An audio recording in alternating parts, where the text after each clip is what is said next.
Hello, you wonderful people, and welcome to another episode of Super-Fanta-Fi. This being a show where I talk about TV shows of the supernatural, fantasy, and or science fictional genre. For today's episode, I'm going to talk about the latest episode of His Dark Materials. A lot of interesting things went down in this episode, so let's break it down. Well, first and foremost, I liked it basically. At first, I was like, we saw a lot of people get killed last episode at the station, so I'm like, did everyone there die? I could call it by its other name, like, was it Bolvanker? But I was like, I'm just going to call it a station. Just a lot easier for me.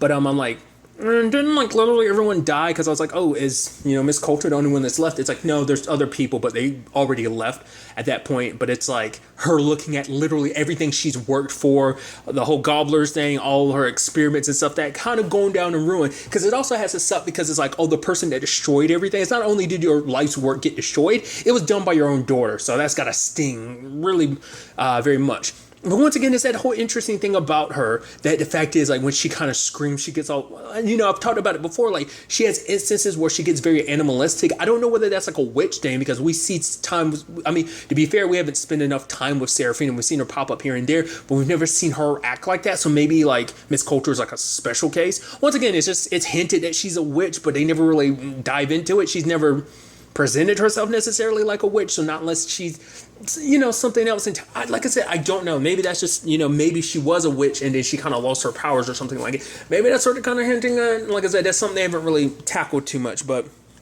I thought it was interesting too, because she came out and there was that nurse who's so kind of broken because of everything, and it's like, you had your demon taken away from you, but you're not your brain. But she's like, no, this is like the best place you could be, and it's like, you look so angry, let me help you and whatever. And like, I think it just pissed her off because it was just a reminder of her failure, and it's almost like you're throwing it back in her face, so she started strangling. But it seems like whatever it is that Miss Coulter's thing is, it does seem like she has a bit of a dark side that she's trying to keep under control, because she starts strangling the woman, but then she stops.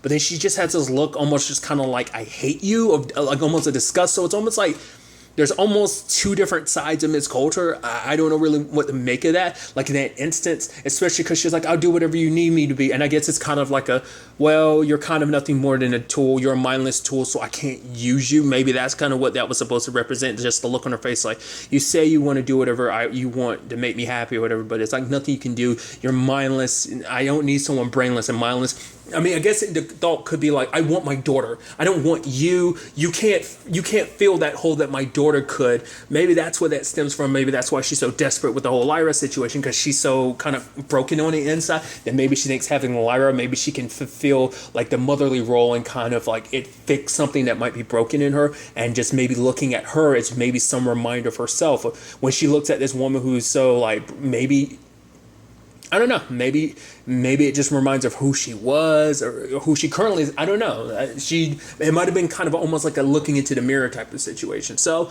other than that, we have Lyra, waking up, and she gets found by the bears. But it's also interesting when you get to their palace. I was looking like, that's a crap ton of blood everywhere. I'm like, that's pretty gnarly. And even at one point, there was like one particular puddle. I'm like, I can't tell because of the lighting. That puddle looks like that might be blood too. To be fair, there's literally blood everywhere. There's chunks of meat of like them ripping things apart. But obviously, she gets put in a cell with this dude named, was it Jostam?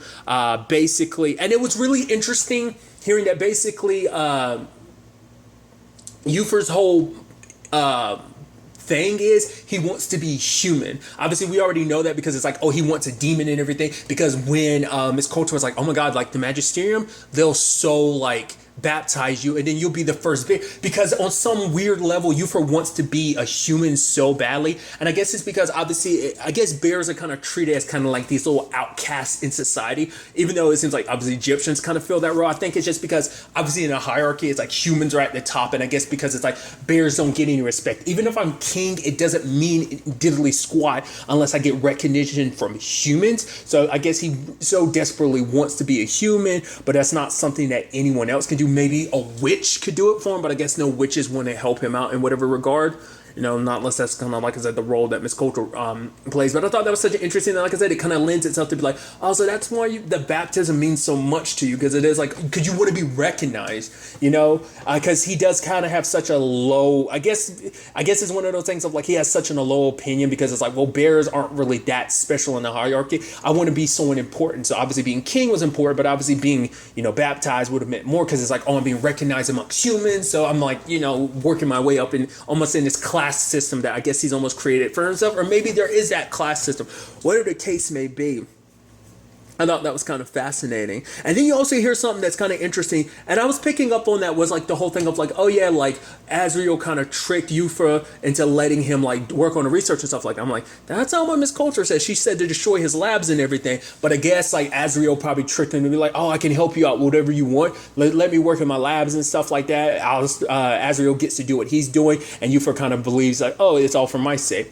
But it was really interesting when Lyra is quite the liar and manipulator. Like the fact of the matter is she's playing it up being like, oh, you want a demon. It's like, well, I'm Yurik's demon. And he's like, what? How can you be a demon? You're a human. He's like, well, humans have animals for demons, so bears have humans for demons. I was like, that you are coming up on the, I mean, it's pretty impressive actually, like her lying skills in this whole situation. I thought it was pretty impressive, and her like continuing the lie to be like, oh, the fact of the matter is I came in here because I want to be with you. The fact of the matter is, it's like, oh, why can you be away from Yurik if you're a demon? It's like, well, the fact of the matter is this all stems from, Miss Coulter's research. Oh, what they were doing at Bovinga, the station. It's like, oh, it wasn't just separating demons from humans. The fact of the matter is they were already making like artificial, like kind of playing it up and everything like that. And I was like, I was like, you're really good at this. And even her covering her tracks where he was like,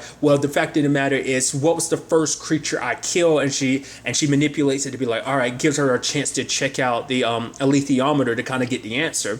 And it was pretty impressive when you actually find out not pretty impressive, but it's just interesting when you find out the answer of like, oh, he killed his own father. And she's, playing into his ego, being like, only a god would be able to do something like that. It's like, that's what you are right now. You're kind of a god. And feeding his ego, being like, hey, if you challenge Yurik to a one-on-one battle, the fact of the matter is, you at that moment of defeating him, you'll take all his energy, and that means me. Like, you and me, we can be, one. The fact of the matter is, kind of like saying like, oh my god, look at like this connection between us. Obviously, Yurik shows up, and it turns into a one-on-one battle. I even look, because like he's so thick-headed, as the fact is that he's, believes her. Is like, because she's even be like, what you should do, rather than letting it be Yurik's idea, what you should do is tell all the bears what's up, and then it'll come out to be like, oh no, it's your idea. And he's like, right, my idea. It's like, wow, he's being suckered in this situation pretty hard. Obviously, Lyra kind of felt bad because when the time came, it's like, Yurik, if you're not careful, you're going to die. Because I didn't notice it at the time, but Lyra was like, yeah, I tricked him. And he was like, wait, you tricked him? I was like, why is he getting so caught up in that? I'll get to that in a second. I was like, it makes sense in retrospect because I forgot about something. But getting to it, pretty gnarly battle. I'm wondering, just because of the nature of the show, is that why they didn't show, because they kind of do, they blur out the background a little bit and kind of focus on Lyra kind of covering her ears. I guess because she was kind of scared of what the outcome would be, but also I guess it's just like, saw enough death last episode, I guess you're not trying to see more, so maybe that's what that was kind of insinuating, maybe.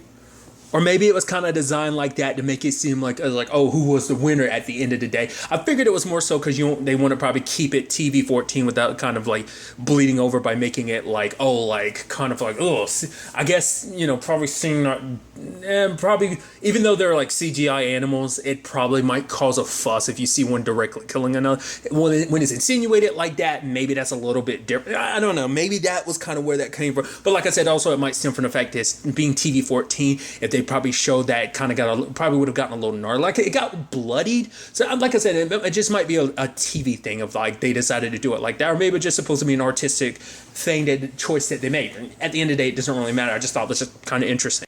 But circling back to what I was bringing up earlier too about like, because Yurik was kind of like, no, Yufik, he wasn't a bear, and I'm like, what are you talking about? And then I remembered, and I was like, right, like 2 episodes ago, might even been, 2 episodes ago, there was that whole situation with where Yorick had told Lyra, like, bears can't be tricked. So, like, in that moment, like, the fact is that she tricked him, and that's why he was like, wait, you tricked him? Kind of being like, oh, he's not a bear. Because it also shows that, you know, obviously he wasn't a good leader. Because the fact of the matter is, it's not like he was bettering the bears. Like, you look at that palace and everything is covered in blood. That obviously, like, he was kind of, like, gluttonous on the power and stuff like that. So, like, that's all that really mattered to him was, like, power and position. But he wasn't a good king. You know, and that was kind of like the whole, I think that's kind of a point of just kind of like his pride as a bear. I mean, it almost seemed like he cared more about being a human than he would a bear anyway. But I think it's just because he was so prideful that he put his own wants and needs before that of the other bears. I think that's kind of what they might have been kind of insinuating. At least that's, you know, what I took from it. I might be kind of wrong in that regard. So there's that whole situation.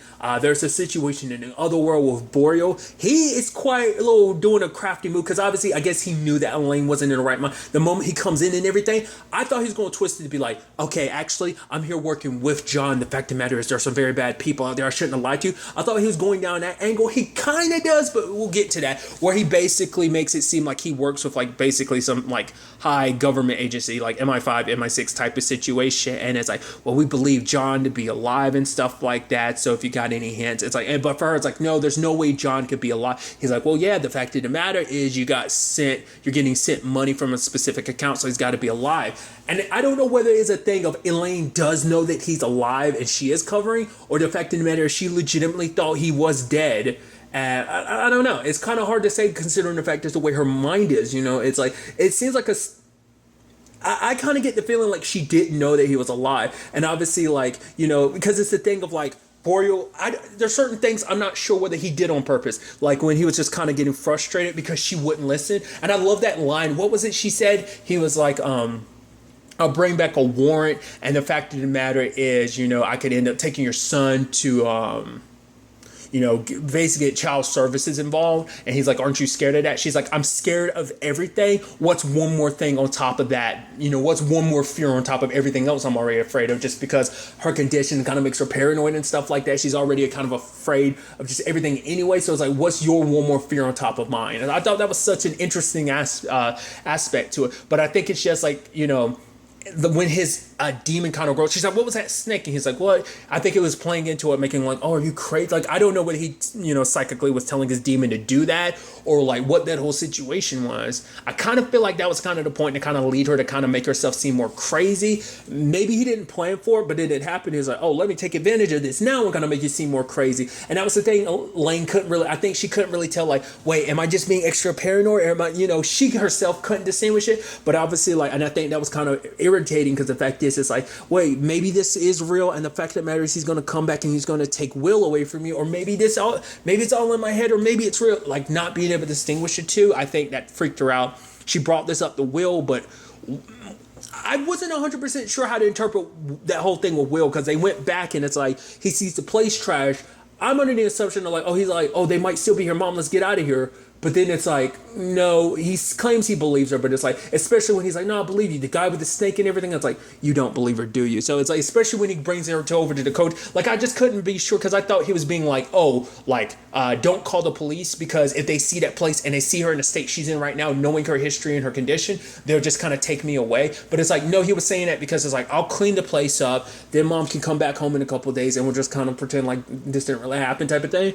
Like, so he didn't believe her. I mean, I started kind of thinking more of that, especially when he goes back there by himself, looks into the letters, because now he's starting to think, well, maybe there's something to it, you know, especially because it's like, because even though he thinks his mom is a little crazy, the fact of the matter is there was a part of him being like, wait, Mom, do you actually think that Dad is alive? And I think that kind of got him thinking. So it's like, I got to read what's in those letters or something. I guess maybe he started thinking that her mind's a little fractured, but maybe she read those letters and it kind of led her to be like, oh no, your dad's still alive. So he gets the letters, but obviously the bad guys kind of come back.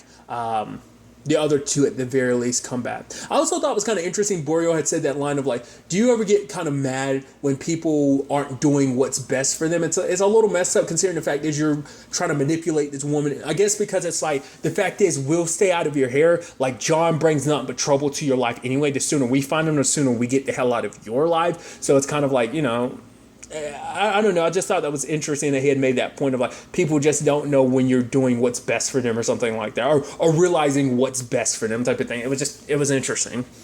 I don't know if Will ended up inadvertently killing that other dude or not. The dude that fell back and flipped over. It didn't seem like that was a high enough fall, but maybe it was, or maybe it's just a combination of the height of the fall plus where he landed.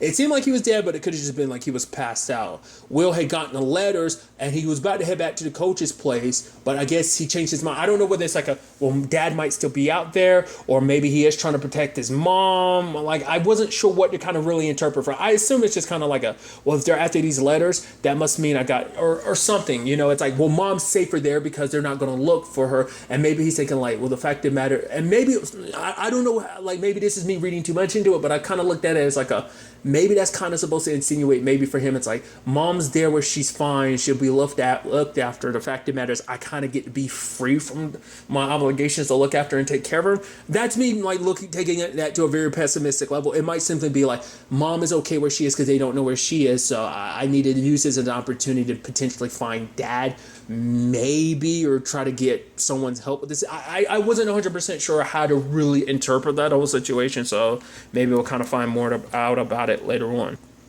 Then there's the situation with Lee, because obviously, like, his vehicle is busted now, so it's like trying to fix that. But then Serafina popping up and telling him, it's like, no, everyone's okay. Yurik's alive, and he reclaimed his throne thanks to Lyra. She's alive. Roger's alive, which obviously it makes Lee happy, because at first he thought he had failed everyone, because it's like, I failed you because Lyra's dead. But it's like, oh no, she's alive. He's like, yeah. But it's like, I'm not done with you yet either, Lee. The fact of the matter is, it gives him his gun back. It's like, there's going to be time to fight. But for him, it's like, I'm kind of a hustler. The fact of the matter is, I'm not really like, I'm cut out for this. But it's like, no, Lyra is going to need you. She's going to need all of us for what's coming. Like, there is literally a war on the horizon that's coming, and what that necessarily is, we'll ultimately have to wait and see. But I thought that was such a fascinating little aspect that I'm curious to see kind of what that turns into, and what role Lee is going to play in this, what role everyone's going to play into this war, like in a grand scheme of things. So there's that.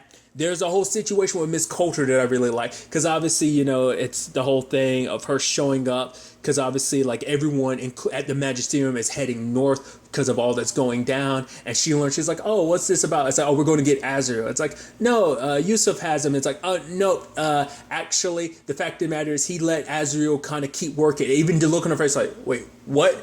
It's like, oh, I guess you don't have as much control of him as you thought. Also, he's dead. Yurik killed him. And it's like, huh, interesting. So, like, literally in one fell swoop, everything connected to her. Not just everything at Bolvangar. Also, all this stuff, with Azrael has literally fallen apart. It's like you failed on every other aspect. So it's got to be infuriating. So obviously it's like you go back because the Cardinal wants to talk to you, but obviously she's like, no, let me go with you. Azrael, there's not going to be anyone that knows him more. Because even she was like, why do you guys want Azrael dead so much? Or at the very least, why do you want him so much? Are you scared of him? Why? Is it because he knows much more about dust than you? It's like, is that it? Like, or do they know Azrael's true nature? Which even she's kind of leaning to, be like, the fact of the matter is, I'll be able to sniff out, like, whatever next move he has. So it's like, you're going to need me. But it's like, she's like, how, but that particular father was like, oh, the fact of the matter is, how this is going to end. He's going to die. So I guess it's kind of saying, like, despite how you might feel about him, do know that he's going to die, which I'm like, I don't know if she cares. I don't know. Especially because she made that point to Lyra, like, he's a good for nothing. He's not even a good father and stuff like that. So it makes me think, like, might not be too broken up about him dying. I'm curious to see what that confrontation is going to be like, because obviously over the course of this season, we've yet to see them have a face-to-face. Who knows when I think the last time they saw each other probably was 12 years ago when he brought Lyra to the college. That was probably the last time, maybe. So they're kind of moving out, kind of locking, loading, and I guess that's kind of like part of the war that's coming. As obviously the war gets the Magisterium, I guess, but like in the full, I assume that's a big part of it. But maybe there's other avenues to it. But regardless, we have all that going down, and then there's a whole situation with Lyra and Roger and Yurik going to her father's, laboratory and everything, and she goes in and everything, and even her and Roger having that moment of him hugging her, and she's like, is this for just me or for us? And he was kind of like, it's for both. And the fact of the matter is, it's like, despite anything, despite whatever goes down, know that I got your back type of situation. I was like, oh, that's super sweet. And the fact is, going in, and she doesn't get the response from her dad she was expecting. And I thought it was kind of interesting. I was like, oh, what are you going to say, Azriel? And the moment he sees her, he runs over and is like, no, you're not supposed to be here. I didn't send for you. It wasn't meant to be. I'm like, what the hell is that about? But then the moment he sees Roger, he changes his tune, and he has almost this sinister look on his face, like, oh, I'm so glad that you came here. I'm so lucky you showed up. So immediately my brain is like, okay, whatever the hell it is Azriel is working on, he needs a test subject, or whether it's a kid or not, which obviously it would kind of play into like everything that Miss Coulter is. Like, obviously the whole thing is about dust, and obviously kids don't have dust, so it has to be probably like he needs kids. But that's when he's like, no, I didn't send for you, because he didn't want to use Lyra's experiment, because despite whatever he is up to and what he's doing and how important it is, he doesn't want to sacrifice his own daughter, which is, it almost seems like I said, borderline, especially at the beginning. I took it as it almost seemed like he didn't care as much about her, but I don't know, especially because he had that line of like nobody's special type of situation. So that's why I'm kind of like, maybe he doesn't look at Lyra as special, especially because she was also bringing about, I'm going to have to give my dad the alethiometer, and we're going to fight against, Miss Coulter and the truth and everything. It's like, she's probably going to use the alethiometer to kind of find out the truth about her dad, and that's probably going to get ugly. But the moment it's like he's taking because I almost halfway expected there to be a twist with the Roger thing, because like there was one moment like Roger had this look on his face, and I was like, are we about to find out like Roger isn't 100% Roger since the whole station thing? I mean, it seemed like obviously they went through a lot and been through a lot, but part of me is like, I don't know, man. That seemed like that's turning into something. But I think maybe that's the great ones. Because I kept thinking, like, out of anyone, who would be the person she'd get hurt the most with betraying, it would be Roger. So I don't know. Maybe it's like, maybe the great betrayal is she went through the trouble of saving him, and now she brought him along here to something that might ultimately end up being his death or something. That might be the great betrayal, or maybe there's something that's going to go down in the next episode that leans towards that. But I'm curious what it is that Azriel is really up to that kind of warrants, like I said, that look of like, oh yeah, something sinister this way comes, So we'll ultimately have to wait and see. Obviously, there's a lot of questions I have, and I'm curious to see where all this kind of ends up taking us, because next week's episode is, in fact, the season finale. So it's going to be interesting to see how, what questions we get answered, like, what reveals end up going down in the next episode. Because like I said, there's a lot to this. It's like, okay, we've slowly but surely kind of figured out a lot of other people's motives and kind of what they're up to and what their plans are. But obviously, like, the Magisterium, like Miss Coulter says, seem like they kind of have a hard on for like getting rid of Azriel. For what reason? And what is it that Azriel is doing? Like, once again, why would, what is it that it would need sacrificing someone, because he was so being like, oh, wasn't you, I didn't call for you, which begs the question, does that mean he called for someone to show up there to be a sacrifice? Or maybe whatever his research is connected to Lyra. So it's like, the fact is, you weren't supposed to show up here yet, because the fact of the matter is, whatever I'm doing isn't ready and it isn't perfect yet. I mean, maybe it's a thing of Miss Coulter and him are literally doing the exact same thing, or a similar version of the same thing, just going about it different ways. I don't know. Like I said, I'm kind of throwing out so many thoughts. So I'm curious. Like I said, I'm curious to see where all this ultimately ends up taking us going forward into the season finale. But really, that's all I want to talk about. Till the next time we meet, be happy, be safe, live life to the fullest, and enjoy it. Good day and goodbye.